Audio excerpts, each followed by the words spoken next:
Pagkakaisa at malasakit ng Mountain Province Provincial Mobile Force Company naghatid ng tagumpay sa 7 kabataang scholars. Hawak ang kanilang mga diploma at pusong-puno ng pasasalamat.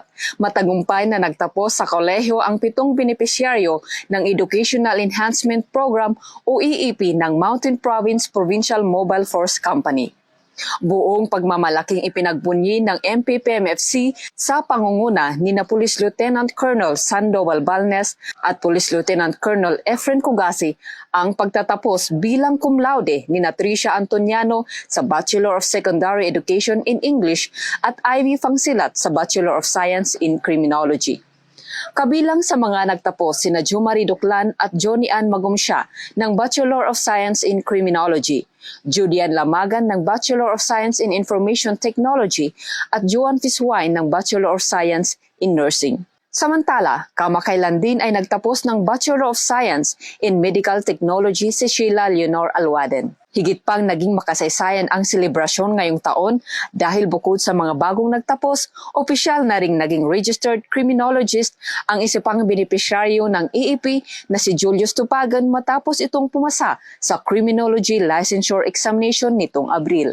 Ang magkakasunod na tagumpay na ito ay patunay na patuloy na pag-asa at inspirasyong hatid ng nasabing programa na buong pusong pinupundohan mula sa sariling kontribusyon ng mga kapulisan.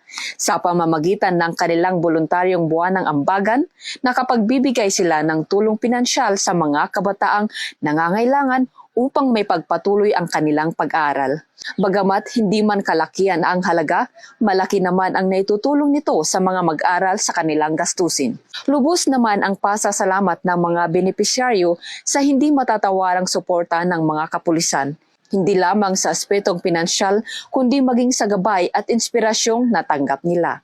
Ang EEP ay sumasalamin sa mataas na antas ng responsibilidad at kultural na tradisyon ng mga Inayan Cups ng Mountain Province at nagpapakita na ang kanilang tungkulin ay hindi nagtatapos sa pagpapanatili ng kapayapaan, kundi pati na rin sa paghubog ng pag-asa at kinabukasan ng mga kabataan.